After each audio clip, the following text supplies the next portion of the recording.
ओम शांति। आज शिव जयंती है।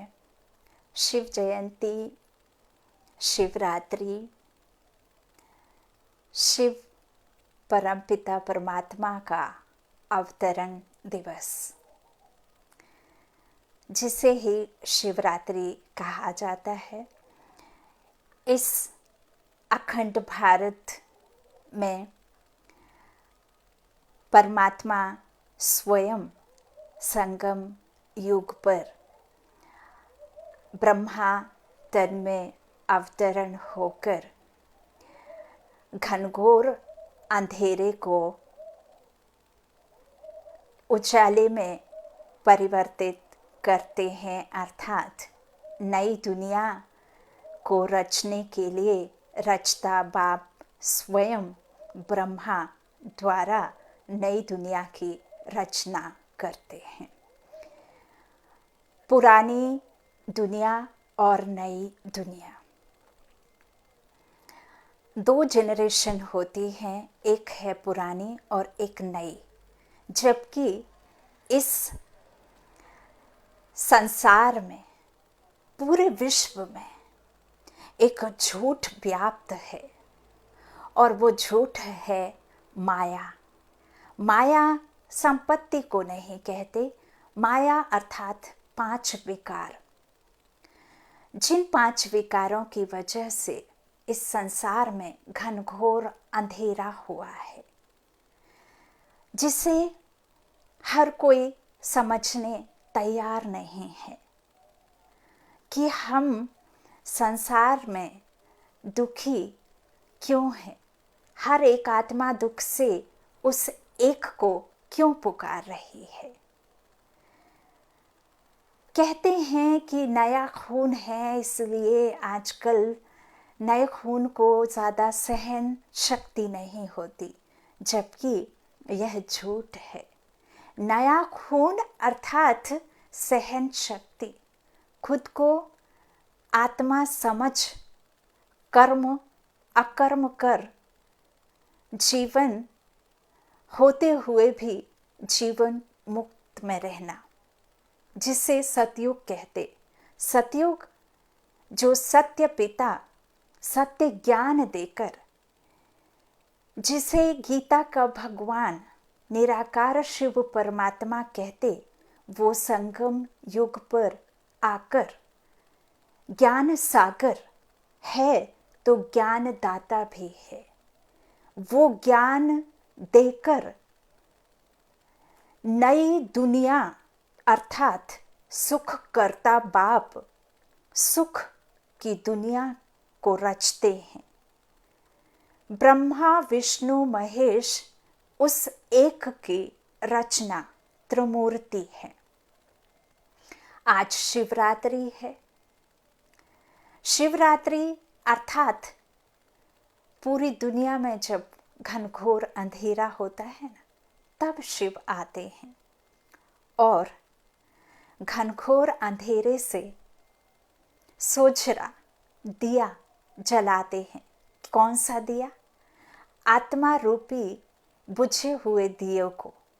यूं तो पूरी तरह से आत्मा का दिया बुझता नहीं है। यदि पूरे तरीके से आत्मा का दिया बुझ जाए तो यह शरीर ही ना रहे।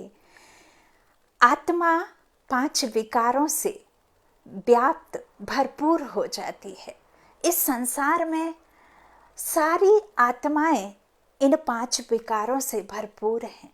इस संसार में कोई भी देवी देवता है नहीं।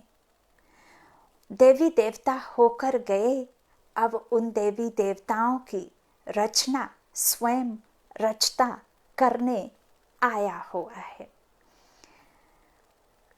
नई दुनिया रचने वाला, सुख करता, दुख हरता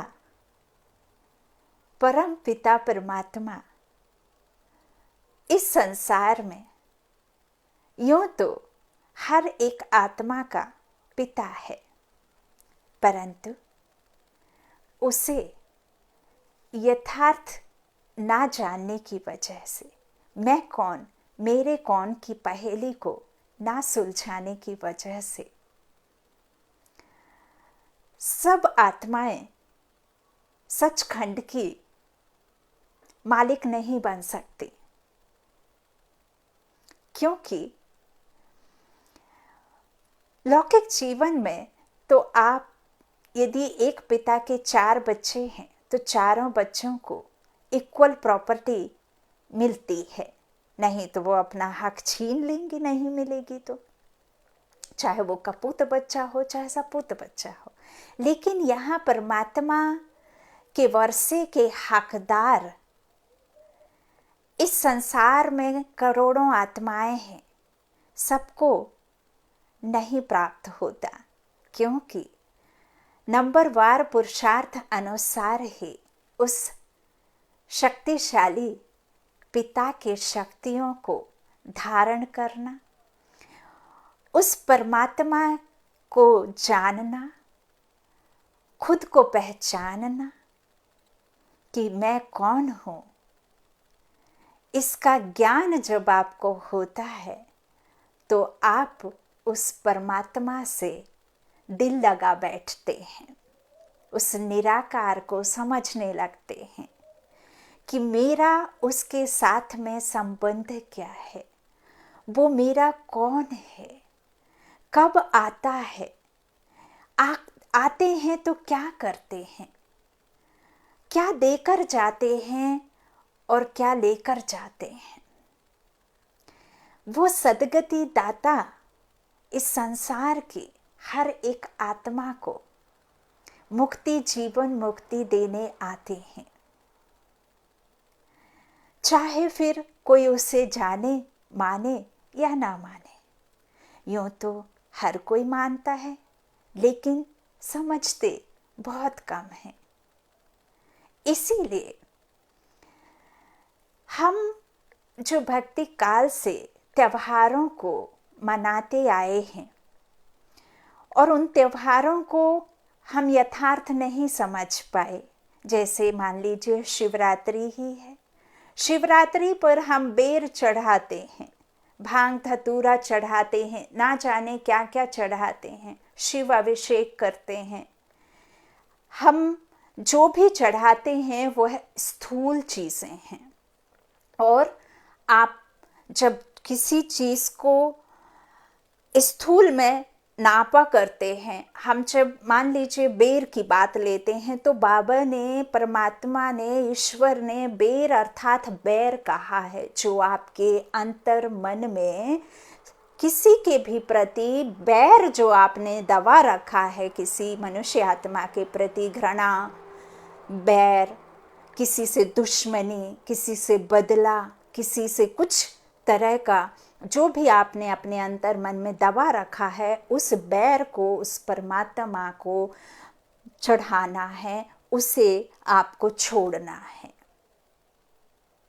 काम रूपी विकार जो आज संसार में ना जाने कितने माताओं को, इस मात्र शक्ति को दुनिया में, छोटी छोटी कन्याओं रूपी शक्तियों को, जो आने वाले भविष्य की रचना करने वाली कन्याओं को विकारों रूपी जाल में फंसाकर उनको ना जाने कैसे कैसे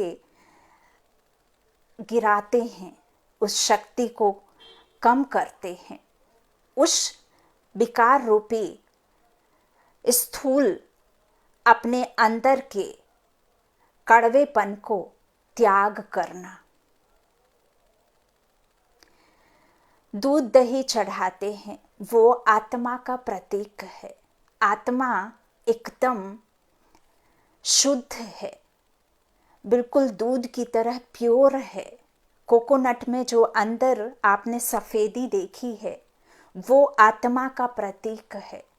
नारियल तोड़ने का नहीं, बल्कि अपने अंदर जो विकारी हैं, उन विकारों को समाप्त करना, उन विकारों को चढ़ाना।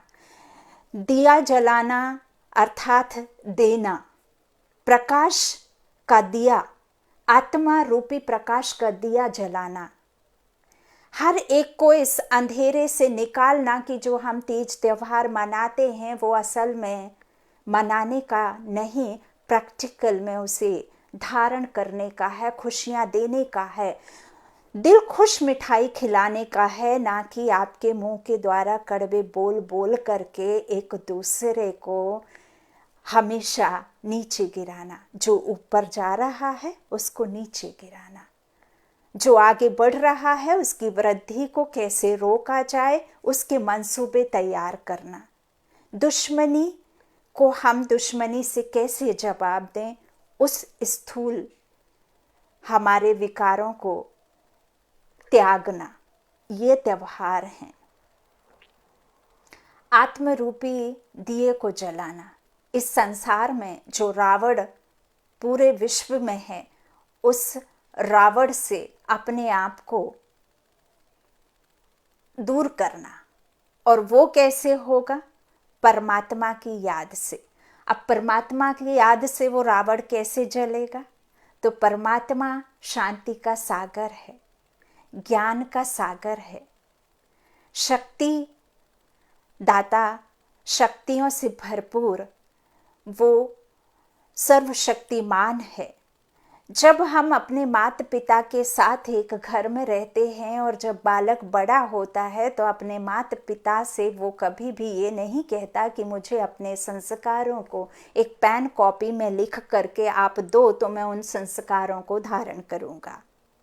बल्कि जब आप एक घर में माता पिता के साथ रहते हैं तो माता पिता कैसे उठते हैं, कैसे बोलते हैं, कैसे चलते हैं, कैसे उनके संस्कार हैं, वो हम स्वतः ही अपने में धारण करते रहते हैं। ठीक इसी तरह से परम पिता परमात्मा को यदि हम याद करते हैं, उस निराकार शक्ति को जब हम याद करते हैं तो हम वैसे बनना शुरू हो जाते हैं। क्योंकि इस संसार में हम आए हैं तो हम माँ के कोख में, माँ के गर्भ में ये शरीर बनता है, लेकिन हम वहाँ से आते हैं, आत्मा गर्भ में आती है, तब ये शरीर बनता है। तो हम शरीर यहाँ बने हैं और वह भी 5 तत्व का है जो कि यहाँ ही रह जाता है। इस शरीर के साथ कोई भी मनुष्य उड़ नहीं सकता, जा नहीं सकता, जब तक ये शरीर आत्मा खुद से अलग ना कर दे, तब तक हम वहाँ जा नहीं सकते। तो जो परमात्मा के संस्कार, जो परमात्मा की शक्तियाँ, जो उनके गुण हैं, वो हमें धारण करने हैं, हमें अपने में लाने हैं। वैसे भी आत्मा का जो स्वरूप है वो शांत स्वरूप है, सुख स्वरूप है, प्रेम स्वरूप है। आत्मा छोटी बड़ी नहीं होती, शरीर छोटा बड़ा होता है, शरीर की आयु बढ़ती है, ना कि आत्मा की। आत्मा हार्ट में आकर फिट नहीं होती, हाथ में नहीं होती कि ये शरीर छूटा फिर अगले जन्म में किसी के हार्ट में आकर के आत्मा विराजमान हो जाएगी। आत्मा का अकाल तख्त है भ्रकुटी के बीच में, जहाँ हम तिलक लगाते हैं, जहाँ हम जब दुखी होते हैं तो बैठते समय ऐसे आत्मा में हाथ रखते हैं, कहते करम पे हाथ रख के बैठ गए। तो वो आत्मा यहाँ है, ना कि किसी शरीर के कोई अंग में है। तो आत्मा, इस देह भान से जब हम खुद को देही अभिमानी महसूस करेंगे तब हम उस परमात्मा के पास पहुंच पाएंगे। यदि हम शरीर होते तो हम कभी भी शांति की मांग नहीं करते। हम कहते हैं कि हमें भल खाना मत दो, लेकिन हमें थोड़ी सी शांति दे दो, थोड़ा सा प्यार दे दो। इस संसार में इस समय किसी के पास देने को प्यार नहीं है, सिर्फ वो प्यार चाहता है लेकिन प्यार देना नहीं जानता है। ज्ञान देना जानता है लेकिन ज्ञान की धारणा कोई नहीं करना चाहता। सुख शांति सब चाहते हैं लेकिन देने की किसी में है ही नहीं, इच्छा ही नहीं है। हम शरीर में जब तक हैं तब तक कार बंगला, ना जाने कैसा कैसा भोजन, पैसा, धन, माया सब है। और जिस दिन आत्मा इस शरीर को छोड़ देती है, उस दिन आपका धन, आपकी कार, आपके बंगले, आपके जो भी रिश्ते नाते हैं, किसी का भी किसी को पता ही नहीं, क्योंकि आत्मा ने तो शरीर छोड़ दिया। अब आप रो रहे हैं, पीट रहे हैं, कुछ कर रहे हैं, धन को क्या कर रहे हैं, शरीर के साथ में क्या कर रहे हैं, उसको चीर रहे हैं, फाड़ रहे हैं, किसका भी अंदाजा आत्मा को नहीं होता, क्योंकि आत्मा के जो सद्गुण हैं, जो स्वरूप है, वो है ही सुख, शांति, प्रेम, पवित्रता, ज्ञान, आनंद। आत्मा सदा से बच्चा ही है। आत्मा चाहती है कि सुख दें, लेकिन मन और दिल कहते हैं ना, मन चाहता है कि हम सामने वाले को दुख ना दें, लेकिन दिल की सुनता है। दिल कहता है हमें और चाहिए, मन कहता है कि नहीं चाहिए। मन कहता है सुख चाहिए, लेकिन दिल कहता है कि सुख देने की गुंजाइश नहीं, लेकिन लेना तो है। तो जो भी हम त्योहार मनाते हैं, चाहे वो होली हो, चाहे दिवाली हो, चाहे शिवरात्रि हो, चाहे कृष्ण जन्माष्टमी हो, कोई भी त्योहार हो, सबसे पहले आप उस त्योहार को यथार्थ रीति में समझिए कि उस त्योहार के पीछे की कहानी क्या है, क्यों हमें मनाना चाहिए। क्या उस त्योहार को मनाना चाहिए, या उस त्योहार के पीछे हमारा ही प्रैक्टिकल में उदाहरण है। राखी, राखी एक विश्व में या हमारे भारत देश में पवित्रता को कहते हैं। पवित्र रिश्ता भाई बहन का होता है, इसीलिए वो धागे को बांध करके प्रतीक दिखाया है कि हमारा और भाई बहन का जो रिश्ता है वो दुनिया का सबसे पवित्र रिश्ता है, इसीलिए धागे को बांधा जाता है। लेकिन उसे भी अब तक उपहारों में तौल दिया गया है, उसे भी उपहारों में नुमाइश के तौर पर रख दिया है। पवित्रता ही राखी बंधन है प्रैक्टिकल में। रक्षा बंधन पवित्रता का निशानी, लेकिन उसे उस तरह से अब नहीं मनाया जाता। यही परमात्मा कहते हैं कि मुझे जानो पहचानो। अब कहते हैं कि बाबा को याद करो। क्यों बाबा को याद करो, क्या मिलता है, वो है कौन। अब आज ना जाने कितनी जगह पूरी भारत देश में, हो सकता है देश विदेशों में भी, ना जाने कितना दूध, दही, शक्कर, ना जाने क्या क्या चढ़ोतरी उस शिवलिंग पर चढ़ाई गई है। क्या वो शिवलिंग पर वो चढ़ोतरी चढ़ाने से इस विश्व में शांति हो जाएगी, इस विश्व में शांति मुकर्रर हो जाएगी? नहीं होगी, क्योंकि उस दूध दही के चढ़ाने से विश्व में शांति हो ही नहीं सकती, क्योंकि अशांति का कारण तो हमारे अंदर छुपा हुआ रावण है। 5 विकार हैं, काम, क्रोध, मोह, लोभ, अहंकार, द्वेष, घृणा। जो अंतर है वह है इस विश्व में अशांति का कारण। और जब तक एक एक करके आप खुद से यह वादा नहीं करते, हम खुद से यह शुरुआत नहीं करते, जब तक विश्व में शांति हो नहीं सकती। जब तक आप अपने अवगुणों का त्याग नहीं करेंगे, तब तक वो दूध दही आप कितनी भी नदियां बहा देंगे, कोई उससे आपको मिलने वाला नहीं है, कोई प्राप्ति होने वाली नहीं है, कोई भी आत्मा उससे शांत होने वाली नहीं है। शांति पाठ करा लो, चाहे आप घर का वास्तु सुधार लो, चाहे आप घर में कोई भी वास्तु का पेड़ ला कर रख लो, लेकिन कुछ भी उससे शांति होने वाली नहीं है, जब तक आप यहाँ से अपना बदली नहीं कर लेते, अपने गुणों को धारण नहीं कर लेते, अपने स्वधर्म को नहीं धारण कर लेते, जब तक आप बाहर की दुनिया में सुख शांति अमन चैन ढूंढेंगे तब तक शांति हो ही नहीं सकती, जब तक आप अपने अंदर अमन चैन नहीं ढूंढ लेते। हम लेना जानते हैं, देना नहीं जानते। हम सुख चाहते हैं तो क्या दूसरी सामने वाली आत्मा दुख चाहती होगी? वो भी सुख चाहती होगी। जब आपकी आत्मा शांति चाहती है तो क्या सामने वाली आत्मा शांति नहीं चाहती? वो भी शांति चाहती है। आज कितने इस दुनिया में भूखे हैं, कोई भूख से मर रहा है, कोई घनघोर भयंकर बीमारी से ग्रसित है और उस बीमारी के चलते वो चाहता है कि मुझे एक पल भी यहाँ नहीं रहना है, इस कष्ट से अच्छा तो ईश्वर आप मुझे अपने पास बुला लो, मुझे मौत दे दो। क्यों? यह सब क्यों है? कहीं ना कहीं जो हमने बीज डाला है कर्मों का, विकर्मों का, वही हम फसल काट रहे हैं।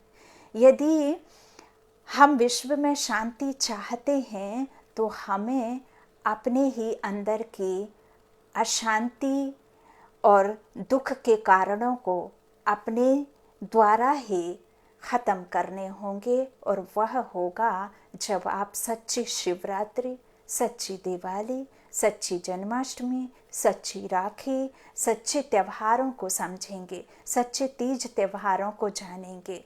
हम मंदिरों में जाते हैं, देवी देवताओं पर खूब फल फूल चढ़ाते हैं, पंडित के द्वारा हम वो फल फूल वापस लेते हैं, टीका भी आकर हमें पंडित लगाता है, जो वस्त्र हम प्रभु को अर्पण करते हैं वो भी हमें वही ला कर के टच करा कर के देते हैं। तो आप यह यथार्थ रीति समझिए कि वो जो हम मंदिर में चैतन्य आत्माओं को जो था वो अभी नहीं है, वो पूर्वज आत्माएं हैं जो मंदिर में विराजमान हैं, वह होकर गए हैं, वो हमारे अनुज हैं, वो हमारे ही, जो कहना चाहिए स्वरूप हमारा ही रूप है जो हम होकर गए।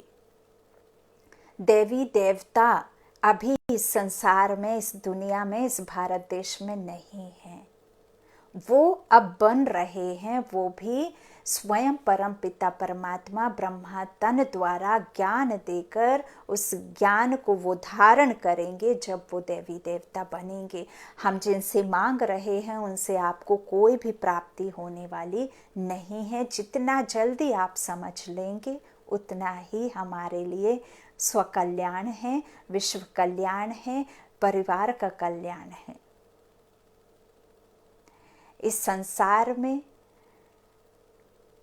मैं मानती हूँ कई जो सेंटर्स हैं वहाँ पे बाबा खुद मुरली में कहते हैं कि कुछ ऐसी हैं आत्माएं जिनकी दृष्टि क्रिमिनल आई है। कई आत्माएं हैं जो ज्ञान प्राप्त तो करती हैं लेकिन उसे धारण नहीं करती। बहुत सूखे पत्ते भी हवा के झोंके से बाबा कहते हैं पेड़ से गिर जाते हैं, जबकि उनकी उम्र तो बहुत होती है। तो ऐसे ही इस ज्ञान में भी है कि बहुत सारी ऐसी आत्माएं हैं जो बाबा को मानती हैं, जानती हैं, समझती हैं, अच्छे बुरे का ज्ञान भी, ज्ञान है उनको, ले लिया है, फिर भी वह अभी भी उस ज्ञान को धारण नहीं करती हैं। और बहुत सारी कंप्लेन आई हैं कि बीके जो होते हैं वो गलत राह पर ले जाते हैं, गलत चलते हैं, उनके गुण ठीक नहीं हैं, वो बिकारी होते हैं। तो देखिए, ऐसे यदि आपको कहीं भी इस तरह का कुछ माहौल मिलता है सेंटर में, तो आप और दूसरे सेंटर पर जा कर के ज्ञान को प्राप्त कीजिए, परमात्मा की पहचान को लीजिए, परमात्मा को जानिए, मानिए, उन्हें समझिए, उनसे रिश्ता बनाइए। उनसे रिश्ता मेरा और आपका क्या है उसको समझिए। देखिए, किसी की भी यूं ही महिमा नहीं गाई जाती है। आज यदि कोई आपको मिलता है 100 लोगों की भीड़ में, यदि कोई मनुष्य आपको गाली देता है, भले वो आपको याद रहेगा लेकिन आप उसको बददुआ देंगे। और यदि कोई अच्छी रीति आपको कोई आपकी हेल्प करेगा तो वो 100 लोगों की भीड़ में आप उसको दुआ देंगे। तो परमपिता परमात्मा भी आए, उनके ऊपर आपने स्थूल चीज़ें चढ़ाई, बेलपत्र चढ़ाए, सब कुछ चढ़ाया, लेकिन आपको क्या मिला? वो तो अभोक्ता है, वो तो निराकारी है। उसे तो आपकी ना तो मिठाई चाहिए, ना कपड़े चाहिए, ना धन चाहिए, ना शोहरत चाहिए, धन दौलत कुछ नहीं चाहिए, घर मकान ईश्वर को नहीं चाहिए। अरे वो तो देने वाला है, लेने वाला नहीं है। आपसे उसे कुछ नहीं चाहिए होता, सिर्फ आपके अंदर जो आपकी बुराइयां हैं उसको चाहता है, उसको अर्पण करो, तब विश्व में शांति होगी, तब असली त्योहार मनाए जाएंगे। मंदिरों में जाकर के माथा टेकने से आप खूना खून माथे को कर लें तो भी आपको आपके कर्मों का ही मिलेगा।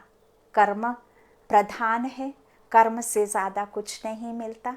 कई बार आपने देखा भी होगा, एक बहुत बीमार गरीब वो हॉस्पिटल से बाहर निकल जाता है जबकि उसके पास कुछ भी पैसा नहीं होता।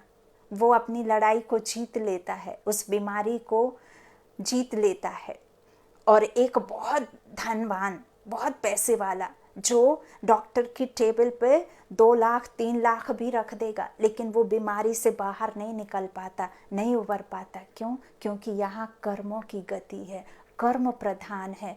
देखिए, ईश्वर से डरिए मत, अपने कर्मों से डरिए, और जो इन कर्मों का हिसाब किताब रखता है ना, उससे डरिए। ईश्वर तो आपका पिता है, बेहद का बाप, बेहद का देता है।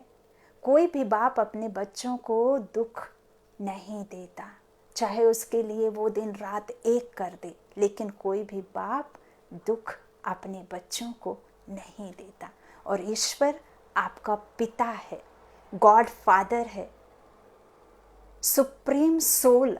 हम सोल हैं, हम जन्म मरण में आते हैं, लेकिन सुप्रीम सोल परम आत्मा जन्म मरण से न्यारा है, इसीलिए उसमें इतनी शक्तियां हैं। जब हम आत्माएं 84 का जन्म लेकर के इस तन को छोड़ते लेते रहते हैं, हम अपना पार्ट 84 का चला सकते हैं, तो वो ईश्वर का सोचिए, इतने बड़े शरीर को इतनी छोटी सी ना दिखाई देने वाली आत्मा यदि चला सकती है, तो वो सुप्रीम सोल कितना ना शक्तिशाली होगा, जो इस संसार को हर पल हर क्षण अपनी पालना में रखे हुए है। और पिता ऐसा है कि अपने बच्चों को एक बार में, यदि आप पूरी दुनिया के सब बच्चे उस ईश्वर को एक बार में पुकारें ना, तो वो अपने किरणों के आघोष में हम सबको एक साथ ले सकता है, एक साथ पालना कर सकता है। इतना शक्तिशाली है बेहद का बाप, इतनी शक्तियां हैं उसके पास कि अपने सब बच्चों की आवाज में एक बार में सब जगह जा सकता है। ऐसा है ज्ञान सूर्य, ऐसा है ज्ञान दाता, ऐसा है सूर्य जो हमें सब को एक साथ रख करके पालना देता है। इतना स्वीट, इतना मीठा कि हमें भी इतना मीठा बना देता है, हमें भी विश्व पर राजाई देता है, और खुद कुछ नहीं लेता, उसके बदले में उसे कुछ नहीं चाहिए होता, सब कुछ हमें दे करके चले जाते हैं। पूज्य हम, पुजारी भी हम। जब हम देवी देवता वाम मार्ग में गिर कामचिता पर बैठ काले होते हैं, तब उन्हें श्याम कहा जाता है। और जब परमात्मा इस संगम युग पर आते हैं, गीता का भगवान स्वयं निराकार शिव जब आता, जब हमें ज्ञान देता, तो हमें फिर श्याम से सुंदर बनाता है। इसीलिए आपने देखा होगा श्रीनाथ जी की मूर्ति काली बनाई हुई है, क्योंकि वह अभी गोरा नहीं है, काला है, तो इसीलिए फिर उसे काला। शिव को भी देखा होगा, वो भी काले दिखाए हैं। लेकिन शंकर के गले में नाग हैं, तो वो भगवान नहीं हो सकते, क्योंकि भगवान को तो शरीर नहीं है, वो तो एक निराकार ज्योत है। तो वो शरीर वाला कोई भी देवी देवते को भगवान नहीं कह सकते, है ना। जो कर्म में आता है, जन्म मरण में आता है, उसे भगवान का दर्जा दे नहीं सकते।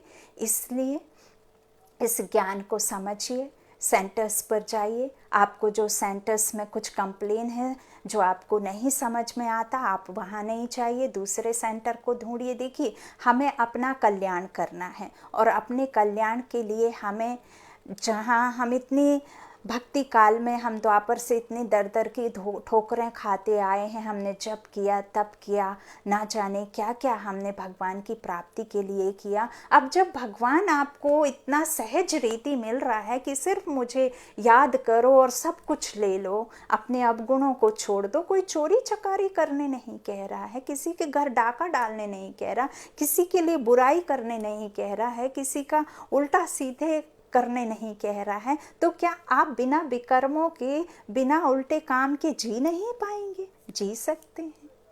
अब हम कहते हैं कि पैर के ऊपर पैर रख लो, ऐसा आसन बिछाओ, वैसा आसन बिछाओ, ये करो वो करो, कमर सीधी करके बैठो, यहाँ जाओ वहाँ जाओ, इस मंदिर में ये चढ़ोतरी चढ़ाओ, वो चढ़ोतरी चढ़ाओ। अरे चढ़ोतरी तो वो लेते हैं जो वहाँ आधार बने बैठे हैं, ईश्वर थोड़ी चाहता है। यहाँ तो आत्मा बुद्धि तिरछी हुई है, तो आपको बुद्धि सीधी करना है या कमर और शरीर सीधा करना है? कमर और शरीर ही सीधा करना होता तो जब यह आत्मा शरीर को छोड़ती है और जब शरीर को नष्ट कर दिया जाता है तो सारे अवगुण, सारे संस्कार, सारे विकर्म आपके शरीर के साथ जल जाने चाहिए। क्यों नहीं जलते? क्योंकि आत्मा में संस्कार होते हैं अच्छे बुरे, तो आत्मा साथ लेकर जाती है। कई बहुत गुस्से में आते हैं, क्रोध में, आवेश में आकर के, कई बीमार होते हैं, कई को कष्ट नहीं सहन होता तो वो अपनी जान दे देते हैं, सुसाइड कर लेते हैं। कहते हैं ना, खुदकुशी कर ली, खुदकुशी कर ली। तो खुदकुशी कर लेने से क्या आपको अगले जन्म में वही सब कुछ भोगना नहीं भोगना होगा? क्योंकि शरीर तो आपका नश्वर था, शरीर तो आपका नष्ट कर दिया गया, लेकिन आप जैसे गए यहाँ से वही तो संस्कार लेकर के गए। कोई आत्मा पानी में डूब करके अपना शरीर छोड़ती है तो वो उस जन्म में भी वही पानी देख करके बहुत डरती है। उसका कारण है क्योंकि उसने पहले जन्म में उसने शरीर वहीं छोड़ा था, पानी के पास, इसलिए वो डरती है। इसलिए वो, आपने देखा होगा छोटे बच्चे भी कई पानी में के पास में जाने से बहुत डरते हैं। उसका कारण है क्योंकि उनके पिछले जन्मों के जो संस्कार आत्मा लेकर के आई है, हूबहू वो वही रिपीट होते हैं। यदि आप कोई बीमारी को साथ लेकर के गए हैं तो वो तो शरीर के साथ चली जाएगी, लेकिन आपके विकर्म आपके साथ जाते हैं, आपके किए हुए कर्म आपके साथ में जाते हैं। आपको कर्मों का ही मिलेगा। आप ईश्वर से बिल्कुल मत डरिए। ईश्वर डराने नहीं आए हैं, ईश्वर हमें समझाने आए हैं, पढ़ाने आए हैं। हम जो पढ़ाई को भूल गए हैं वो पढ़ाई देने आए हैं, वो पढ़ाई को धारणा कराने आए हैं। और बाबा हमें विश्व पर राजाई देने आए हैं। तो इन त्योहारों को आप समझिए, फिर उन्हें मनाइए।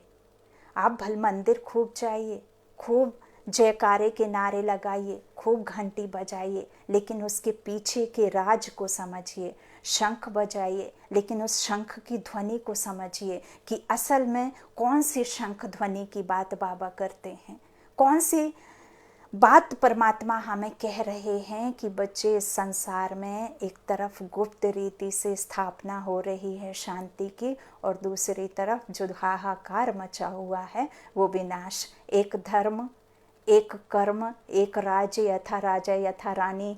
जब संसार आना है तो जो भी है अनेक, वो तो एक में बदली होना है, तो वो तो खत्म होगा ही। चाहे आप ऐसे उसे हाहाकार में देखिए और चाहे जय जयकार में देखिए।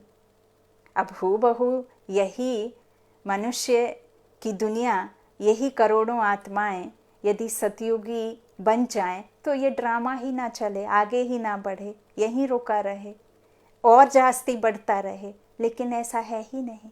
जब ये 5000 वर्ष का कल्प पूरा हो जाता है तो फिर से नई दुनिया की शुरुआत होती है। ऐसा नहीं कि नई दुनिया पुरानी दुनिया नहीं होगी, ये होती ही रहती है, ये साइकिल कभी रुकती नहीं, इसकी कोई काउंटिंग नहीं है, ये इन्फिनिटी है।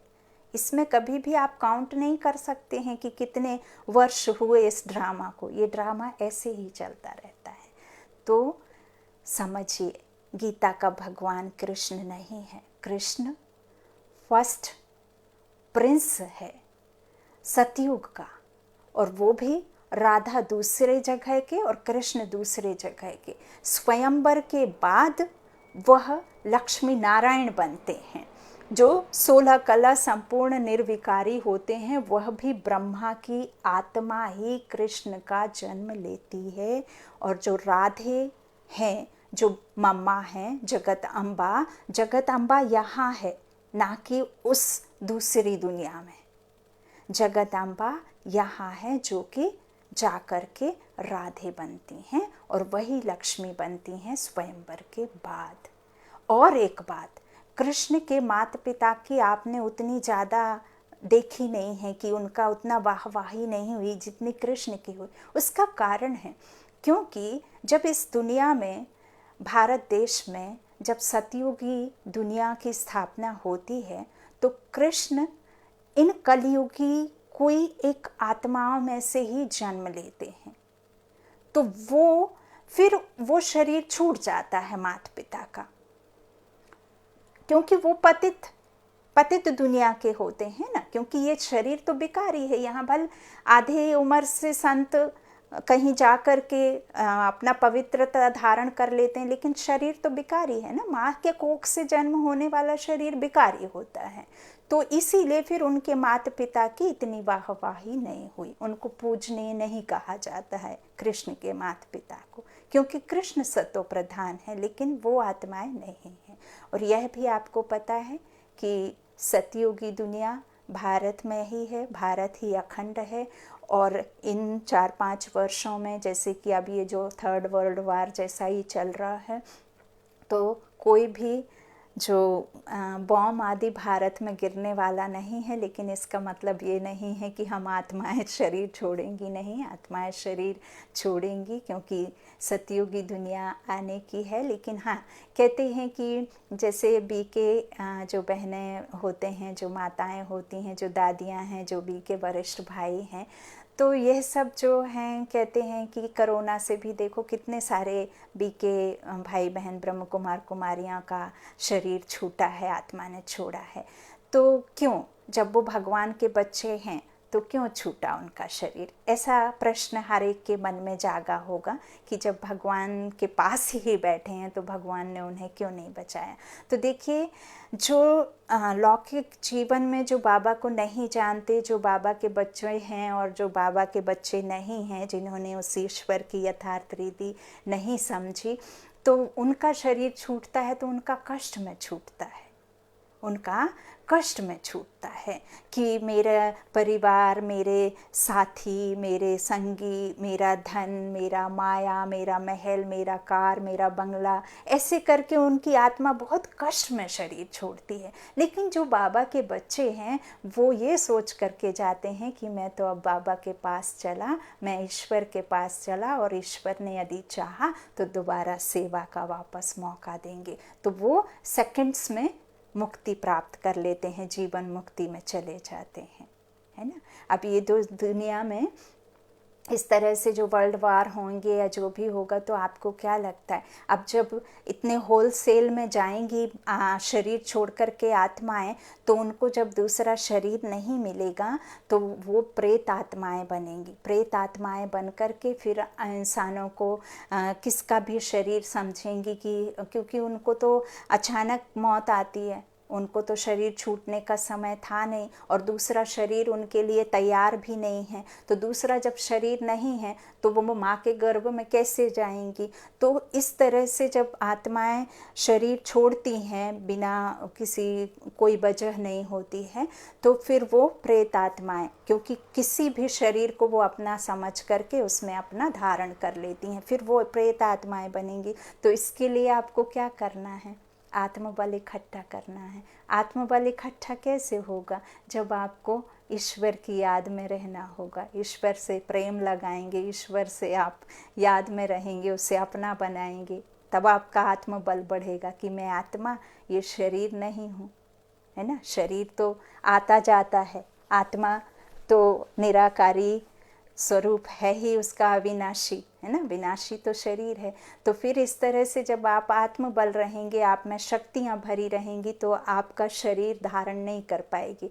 और जो हो इस तरह से जब अचानक कहीं भी विश्व के किसी भी कोने में जब इस तरह से होलसेल में जब मृत्यु होती है, तो आप मनसा सेवा जरूर करिए कि उन आत्माओं को मुक्ति मिले, जीवन मुक्ति मिले, वो शांत हो जाएं, प्रकृति उन्हें शांत कर रही है या वो शांति में जा रहे हैं, ताकि आप आगे चल के डरे नहीं।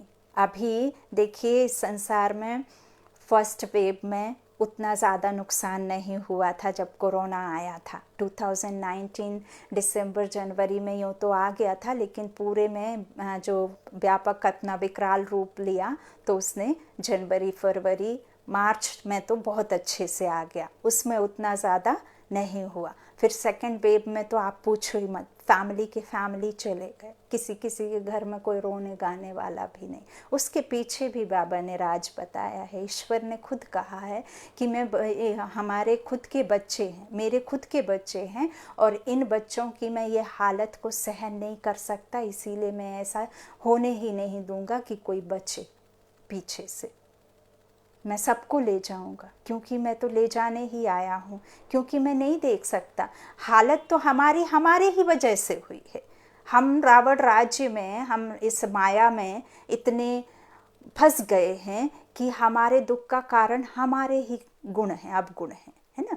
तो फिर परमात्मा ये भी कहते हैं।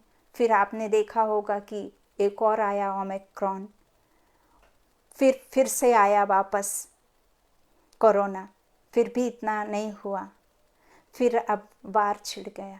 तो इससे आप क्या अंदाज़ा लगाते हैं? एक तो प्रकृति भी गुस्सा है, 5 तत्व भी बहुत गुस्से में चल रहे हैं, इस तरह से भ्रष्टाचार और ये दुनिया में जो इतनी नकारात्मक सोच है, इतनी नेगेटिविटी है, हर एक इंसान के अंदर कूट कूट के बिल्कुल जैसे भूसा गाड़ी में भरते हैं ना, उस तरह से इतनी नेगेटिविटी से भरपूर हो गया है कि अपने घर का, आस पड़ोस का, पूरे देश का, गांव का, सबका जो है इतने तरीके से, इतना नेगेटिविटी से भरपूर है इंसान कि वो अच्छा सोचना भी चाहता है, लेकिन उसके वाइब्रेशंस उतने काम के ही नहीं होते हैं, काम ही नहीं कर पाते हैं, वो अच्छा सोच ही नहीं पाता। इस पल वो चाहेगा, उसने प्लान किया कि मैं अच्छा सोचूंगा, अच्छा करूंगा, अगले ही पल वो कहीं ना कहीं माया में फंस जाएगा, नेगेटिविटी आ जाती है, क्योंकि उसका कारण है। आप कितने भी शक्तिशाली हैं, लेकिन आपके आसपास का एनवायरनमेंट तो शक्तिशाली नहीं है ना। तो इस तरह से मनसा सेवा भी करना है, विश्व को शांति के वाइब्रेशंस देने हैं, शक्तिशाली वाइब्रेशंस भेजने हैं, सहने की शक्ति, शांति की, प्रेम के वाइब्रेशंस छोड़ने हैं। तो जब छोड़ेंगे तब आपके पास होगा, है ना। दान तो तभी करेंगे ना जब आपके पास धन होगा। तो ज्ञान धन आपको आत्मबल, बलवान बनाएगा, और आखिरी समय में यही काम में आएगा।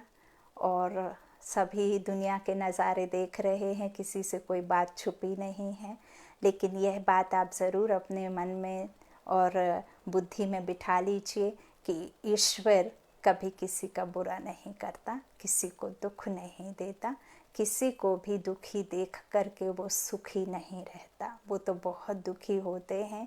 कई समझते हैं कि उनको तो शरीर नहीं है, वो क्या जाने इस दुनिया में क्या हम भोग रहे हैं, क्या झेल रहे हैं। अरे उसको शरीर नहीं है, तभी तो वो हमें सुख देने आया है, तभी तो हम जैसे थे वैसे बनाने आया है।